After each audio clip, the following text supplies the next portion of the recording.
Hey guys, what's up? It's Ripe again. In today's video, an entitled ridiculous Karen freaks out after I parked in a handicapped spot that I am allowed to use. She claimed my disability is not real and ended up ripping off my prosthetic arm. Here is what happened. Let's dive right into the story. The title story starts like this. I consider myself to be a very fortunate individual. The accident I experienced as a young man could very easily have killed me, and while I will not go too deep into detail about what exactly happened, you need to understand that I did lose my right forearm in this accident. I was right-handed as a young man, so I even had to relearn everything from writing to how to catch myself when I fall, simply everything. I adjusted and I adapted. And to this day, I still don't consider handicap to be a proper description of me. I'm a capable man with a loving partner who I plan to marry before too long, and even if I lost my other hand, I would marry her without the convenient finger to put a ring on. However, workplaces have always labeled me as handicapped. If I was gonna suffer their discrimination on this front,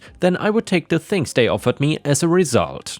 And one of the many things I received from the government as a result of this is a handicap tag for my car. I get all the prime parking I could ever wish for. Except I don't like to use it because I know I get around a lot better than many others who have this tag. On the day this story happened, I was impatient and the place was crowded. I did not exactly consult my morals or ethics when someone pulled out of a handicap spot right in front of me after I had done 3 laps around the crowded parking lot with a line of cars building behind me. So then I parked. As I was getting out of my car, a few of the cars behind me continued on their rounds around the supermarket's parking lot. I was confused when one of them jerked to the side, nearly scraping my bumper, and then halted. The Karen of this particular story jumped out of her car while it was idling and ran over to me. I was completely caught off guard and leaned back into my car as she tore me a new one about taking the spot from people who have more need of it. She accused me of having a fraudulent handicap tag and plate, I guess, and said that due to her handicap and her need to care for her children, she should have the spot I took. She finished by saying, "What is even wrong with you anyway?" as she gestured up and down to my outwardly appearing healthy body. As I said before, I'm not a fan of the label handicapped, and I have a few jackets that I wear nearly everywhere that make it hard to recognize that there's anything wrong with my right arm. Instead of buying into her anger, I simply replied, "Whatever is wrong with me was enough for them to give me the tag, same as you.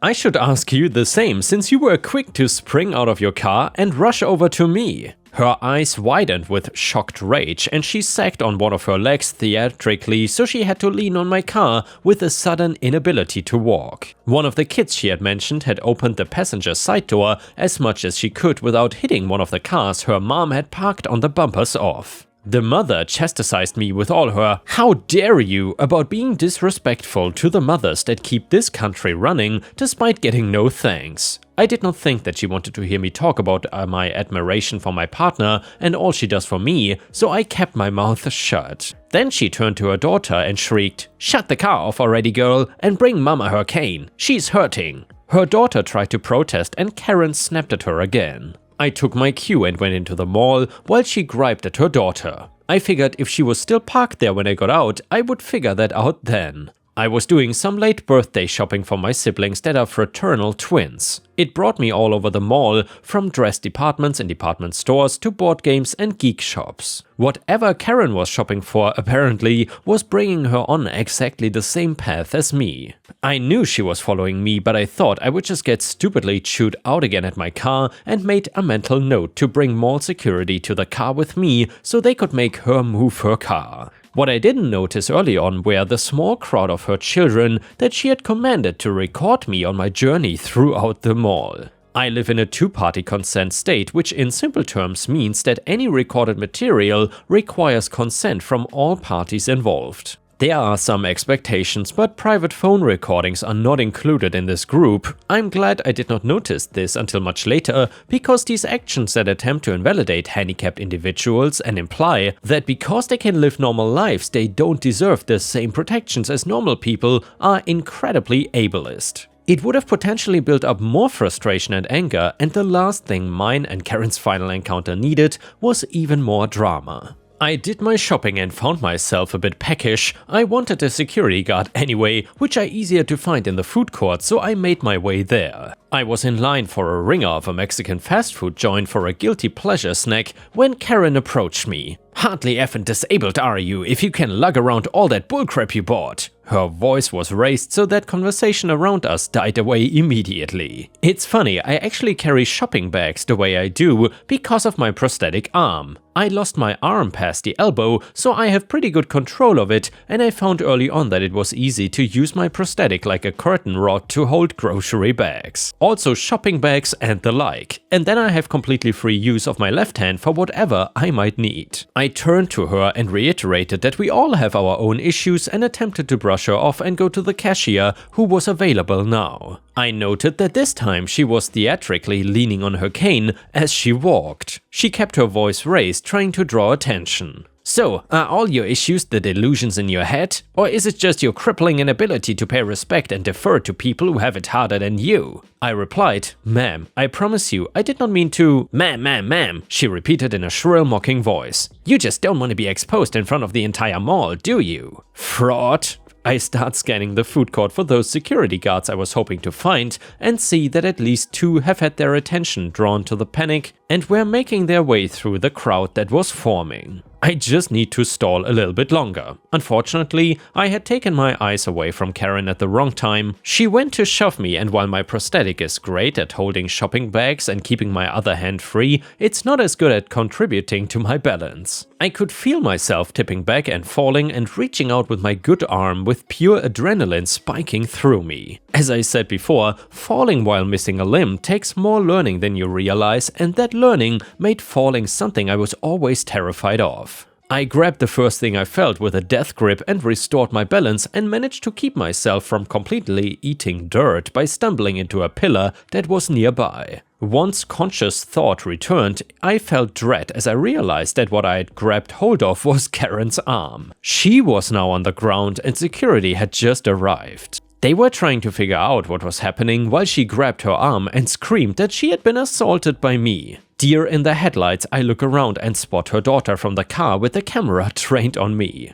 Adrenaline in my veins and indignity and rage at the wrong I could tell was about to happen if the security guards bought her story, I stormed forward. I shut her down with a raised voice and pointed out the girl who was recording me. Only I never got to, because Karen went for her revenge by pulling on the few bags still hanging from my prosthetic. The shocking moment that comes anytime the weight of my forearm disappears happened, and I heard her slump to the ground again. The shock in her eyes when she held my arm and the collective gasp that went through the crowd, at least in my vindictive imagining, were priceless. The next events went by in a blur. Security asked if I wanted to press charges on Karen. Yes, I did, if not for the assault, then for the recording. They interviewed me as to all our interactions that day and if I knew Karen from anything before. Of course I didn't. The interviewing took a minute, and when I left, it was just in time to watch Karen be escorted out. As I walked out the mall doors, I got to see her push down into the back of a police cruiser while her car was already on the bed of a tow truck. The assault charges were corroborated by her own recordings, which I gave my consent to, so that they could be used in court and get her a year in county corrections. I would have probably dropped the charges, but during the court case I got to see that the children did have a stable father and his family in the near area that had divorced from Karen only a few years back. The assault charge helped him get primary custody back, and I feel confident the kids are in better hands with their father now. I got one really good laugh out of the entire encounter. In the video, Karen drops any pretense of needing the cane when she goes to shove me over. A miracle worker on film, fixing a woman's ability to walk and casting off his own arm in the process. Apparently, the car she was driving had handicap tags because she registered it in her mother's name for better parking, so one of us definitely did not deserve the spot. And it was Karen. And now let's move on to the next story. It starts like this. So I have a tradition where I throw a barbecue every single week during the nice times of the year. It got to the point that it is basically an open invitation for family, friends, neighbors and even co-workers. A weekly unwind that everybody that comes seems to love and eventually comes back for more. One thing I love is the way that we fixed up our yard almost perfectly for this weekly event. The backyard was designed to be almost totally a garden, colorful flowers everywhere and precisely placed bushes and scrubs. Then there is a path to be able to walk around and enjoy everything without worrying about stepping on things. And finally, there is an area that is more of a patio with the grill, chairs, a couple of outdoor couches, etc. It would have been all perfect if not for one thing. That being my neighbor Karen. Now, she was the type of person always going around saying that she felt like her job was to promote peace in the neighborhood. On paper, that sounds great and the right person doing it might have even worked out good. The issue is that Karen felt peace was a little subjective based on what she liked and didn't like. When there was something about a home or a yard she did not like, she would claim that it wasn't peaceful even if that didn't make sense. Our weekly barbecue was something that she got in her crosshairs and no matter what did not seem to drop. She would show up in the beginning for about 15 minutes talking about how barbecued food is so bad for both the environment and the health of the people eating it. Not meat, mind you, just anything being put on a barbecue apparently made it bad. She claimed that it ruined the peace of the neighborhood and she would ban all outdoor grills in the world if she had that kind of power. Then it got more extreme where she would start demanding that we stop hosting these weekly meals, and the more we didn't listen, the angrier she got. She finally got to a point that she threatened next time she saw us having a barbecue together, she would call the police and have us arrested. We obviously knew that the cops would not do anything and paid her exactly zero mind. But then one day I guess she had enough. During one of the barbecues, Karen threw something over the fence and onto my property. She threw it more towards the back part of my backyard that was all garden and not near the grill. I had no idea at the time what she threw and I assumed it was just garbage. However, very quickly when the fire and smoke started up and spreading fast, I knew I was wrong. I thought she threw like a bomb or grenade or something over the fence at that point. Police later concluded it was a Molotov cocktail. Despite it not being near the majority of people, that did not mean that everybody was safe. Some were close to it and got hurt, and a couple of others got singed pants legs from being close and not fast enough to get away from the spreading fire. We all ran out of the yard as fast as we could, and at least 10 people were on the phone with 911 about the fire. It was total chaos. That was when I saw a few of my son's friends, but not my son. They are all about 12 and usually spend most of the time inside the house playing video games. Then coming out just long enough to grab some food. If they were out here with us, that means they must have all been outside. I asked them about my son and they were frantic, all talking at once, saying they were playing by the garden and suddenly there was fire and smoke and they heard glass shatter. Then they all just ran but did not know what happened to my son. The fire department came and helped the few people that were injured out of the yard and into the ambulances. I was trying my best to stay calm, but that went out the window once I saw my son on a stretcher and being thrown into an ambulance. I did not give a single damn about the police statements or anything like that. I just wanted to go to the hospital and make sure that my son was gonna be okay. It turned out that he was close to the fire and had some burns. Mixed with inhaling smoke, they said it was not good for his young body. In the ER, they gave him pain meds and tried to manage his symptoms. He had monitors beeping and soon he was being taken out of the ER and back into an area that I was not allowed in. They said it was too dangerous because he had a high risk of infection with his skin being that burned. My son was in the ICU and nobody was sure for the first few days if he was gonna live or not. I could not believe that my sweet little boy might die before he even became a teenager. Finally, after what felt like forever and days of sleepless praying, he was out of the woods. He was finally showing signs of slowly improving. It would be a long road though, and his skin would be scarred for life from what happened that day. You can be sure that we pressed charges for everything we could against Karen. Arson, assault, battery, attacking a minor, destruction of property, and attempted homicide. I wanted to make sure that she was going to get the book thrown at her for what she had done. There was no way a jury would take a look at what she did and my son and not want to send her right to jail. I can assume that on her side of things they knew the same thing we did. We had photos of my son in the ICU sent to her lawyer so they knew we could and would put that into the evidence in a trial. They wanted some kind of plea deal if she chose to willingly say that she was guilty without a trial. She was under some crazy thought that if she admitted to doing it and said she didn't mean to hurt my son, she would get a very light punishment. What she got was lighter than if a jury found her guilty, but not by much.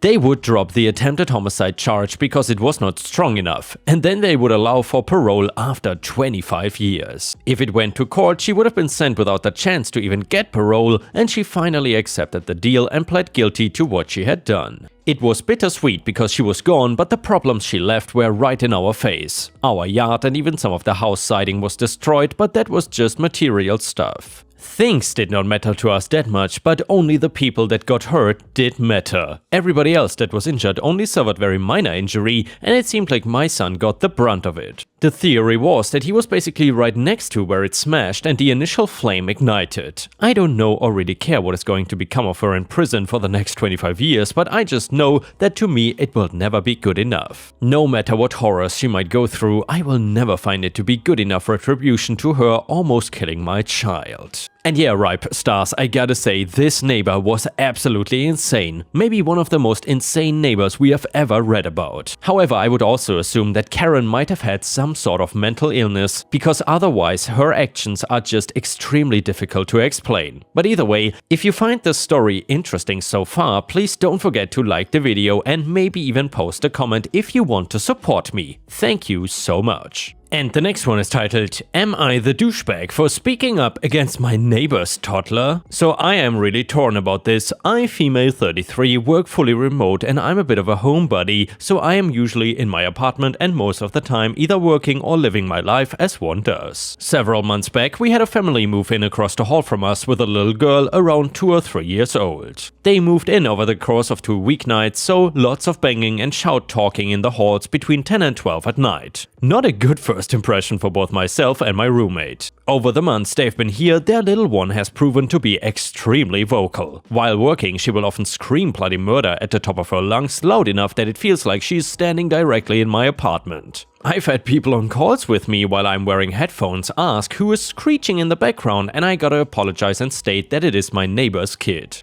Even at night I will hear her screaming all the way in my bedroom, which is the farthest room in my apartment from the front door. It's not so much "I'm scared" screaming that would warrant a different call, or "Yay, I'm a toddler having fun" screaming. It's more like a "I'm throwing a tantrum" screaming, and there are some days where it's near constant. I'll be doing laundry on the bottom floor, we're on the top floor, and I can hear her all the way on the first floor just yelling and screaming clear as day. I have called before and complained about them to our office. They also shout talk in the hallway to each other when they have visitors, and no carpet in the halls means it echoes and is loud. And I know multiple other neighbors of mine both on the same floor and downstairs have called with complaints too. Yesterday I had called in with a bad migraine, and even in my room with the door closed I could hear her going full air raid siren even until 10 PM, and that just made my blood boil. It does not even sound like her parents tried to get her to calm down. I've spoken to my friends with kids about this and they've told me to just keep it moving because parenting is hard. I am an aunt to 2 spectacular kids, so I get it, but I don't think I should have to deal with an out-of-control toddler who screams all day and night. My neighbors already have 2 violations for excessive noise, and I believe one more could get them evicted. While the noise is definitely an issue, they have been warned about it multiple times by management. I should add that they don't speak English, or I would have talked to them myself. Also, it interferes with both my work and downtime, and I cannot help but feel immensely guilty knowing I might get a little girl and her family evicted. But even as I write this post, she is banshee shrieking and has been on and off for close to half an hour. Would I be the a-hole if I filed another noise complaint even though it may result in a family getting evicted? Just making an edit here, answering some questions. So, noise-cancelling headphones are not always an option for me. My job requires that I make calls, and I cannot make and take calls with earplugs in. Also, I've had people tell me that they can hear her over said headphones, which is embarrassing. My office space is in an open area, so I cannot really noise-proof from my home office. Also, it costs around $1,000 to break my lease, and I have a roommate to consider. I have also been in my apartment for 8 years, and they've only been here for 4 to 5 months. The only thing getting broken around here are eardrums and my patience. I have no clue if she is on the spectrum or not, or if she has a disability. By the way, I don't suspect abuse, and I've not called CPS, however, a wellness check may be in order. Also, I cannot move my home office, nor can I work at a friend's house, as I work in a department that works in confidential information. So I need to be at home or at the office. I also suffer from chronic pain, so work from home is easier on me mentally and physically, and also in my post when I said, I'm an aunt, I get it, I mean that I understand that kids can be loud. I get it to a fault, not completely as I'm not a parent, but I understand. And yeah, Ripe Stars, please let me know in the comments what you think about this. Do you think that OP is the a-hole or not? And also, if you would have been in this situation, would you have filed a noise complaint? Please let me know. A user in the comments said, clearly you are not the only person who feels this way, as they have other noise complaints against them already. If they have received those complaints and still done nothing to change the situation, then they have only themselves to blame. I get that parenting can be extremely difficult and there may be issues that they are struggling to solve with their daughter, but in that case they need to find somewhere to live where they are not causing all their neighbors' problems. Maybe apartment living is not for them. You are definitely not the a-hole though. Next one, comment 2, not the a-hole, I get it, having and raising kids is not easy and younger ones throw tantrums, it's just part of life. But for it to be constant, it's intruding on everyone else's quiet enjoyment of their living space. I'm an uncle to a special needs child, Downs and autism, and this is just not normal. Comment number 3, not the a-hole, you are entitled to a reasonable noise level, and yes, you can expect some noise from the kids and pets, but you shouldn't have to hear screaming all day, and the parents should do their damn job. And yes, the parents have their needs, but so do you. Update to the story, hello again. It's been about a month since my original post and I thought I would provide an update. Before I get into it, I just wanted to thank you all for reading my original post. However, to those who told me to pay the $1,000 lease breaking fee or buy a house, I take PayPal, Cash App and Venmo. So to cut right to it, I ended up filing another noise complaint against a neighbor across the hall after a particularly bad tantrum that involved not only screaming and crying, but banging against their front door as well. It lasted from 6:30 p.m. to roughly 10 p.m. and I managed to get a small snippet on video to show the office staff. The next day I went to the leasing office and showed the manager the video from the night prior. Needless to say, she was appalled and apologized profusely, stating she did not realize that they were being that loud on a daily basis. She had me fill out another written complaint and said that they would be sending out a final warning, meaning that if they didn't get their act together in a week, they would be served a 30-day eviction notice. While I filled out another written complaint, she explained to me that the family was Indian and confirmed that neither the husband or wife spoke English, though the wife could understand a little bit. She also said that every time they came to the office, the little girl would run around screaming and jumping on furniture, while the mom ignored her behavior. Even when they went to sign the lease, she said they brought at least 8 other people and their kids with them, and these kids would also run around screaming and jumping on the furniture. I know it was suggested she could be on the spectrum or have a disability, but since other kids were behaving like this, I think it's more learned behavior. After the warning was sent out, it was quiet, too quiet. I noticed their carport was empty as well as their other car, and it was not until the other day when I was coming up the stairs after doing laundry that I saw an older gentleman leaving the apartment. I smiled and gave a polite nod and managed to see that their apartment was completely empty, no furniture, no nothing. It seems like they just abandoned the place because eviction, from what the office staff told me, would not be that quick, so that's my update. It looks like instead of taking the 7-day warning, they just abandoned their lease instead. They always had visitors, so I think they have a very supportive community around them and probably moved in with friends. To be honest, while the overall situation sucks, I'm glad that it didn't come to eviction. And yeah, Ripe Stars, I am happy that it worked out for OP in the end, but I gotta say, it is kind of, at least in my experience, unusual for Indian parents to be like this. Usually, from what I've seen, they are pretty strict, and more often than not, the kids would not behave like this. But I guess you cannot really generalize, and there might be also outliers like these people. Anyway, the next one is titled, She Wanted My Baby. When I was 18 and in my first year of college, I got pregnant. The father joined the Navy to escape responsibility. My parents, who are strict conservatives, except when it's inconvenient, abandoned me and cut me off financially. They wanted me to have an abortion to prevent the loss of my scholarship. That is how I found myself at 18 suddenly and totally responsible for myself and my living situation with no financial or emotional support from anyone. I lived at a private dorm and was befriended by the property manager Donna. When I told her my situation, she swooped in like a hero and helped me get a place to stay at one of the other properties she managed, since I was getting evicted from the dorm. She then helped me get a job at a gift shop at one of those properties. I thought she was the most wonderful person for all of this until her true motives became clear. She wanted to adopt my baby, even though I had expressed no interest in giving my baby up for adoption. After a few weeks of work, she launched a campaign to convince me that I was unfit to be a mother and that my baby would be so much better off if I let Donna have it. At first, it was subtle passive-aggressive remarks about how much money she and her husband had, how she couldn't have children herself, and how she hoped that she was able to adopt one day and what a wonderful life they would give their baby. But as time passed, her approach became more aggressive and direct. She was always around the shop and would even come to my apartment ready to point out things I did or didn't do, and that proved what a terrible mother I would be. She went into long rants about how awful I was for having a baby without a father, and how we would be welfare trash forever. How God brought her into my life because she was meant to have my baby. It was endless and constant for months. Sometimes I let her comments upset me and make me wonder if she was right, but in my heart I knew that I would be a good mother. For a while, and feeling intimidated, I let myself be bullied into including her in baby-related events. I even let her go with me to the sonogram, where I found out that my baby was a girl. She was so excited for me. As I got closer to delivering, I got stronger in making clear to Donna that I was not giving up my baby. I tried to avoid Donna as much as I could, but was regularly reminded how much power she had over my living situation.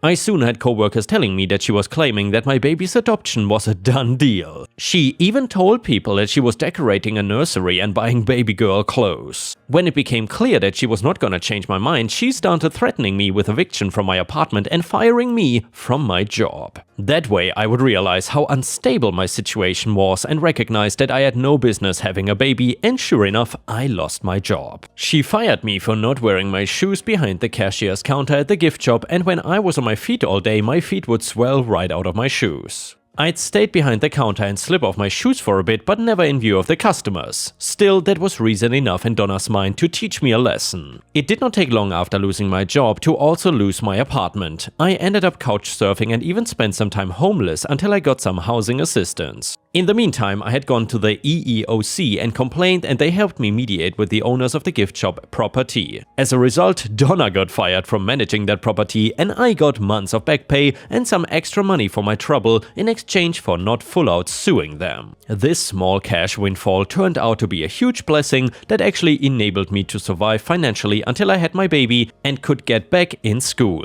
Donna firing me was the best thing that could have ever happened to me. I saw her years later and she was still childless. The best revenge, my daughter is now getting ready to graduate, full scholarship and magna cum laude from a top law school.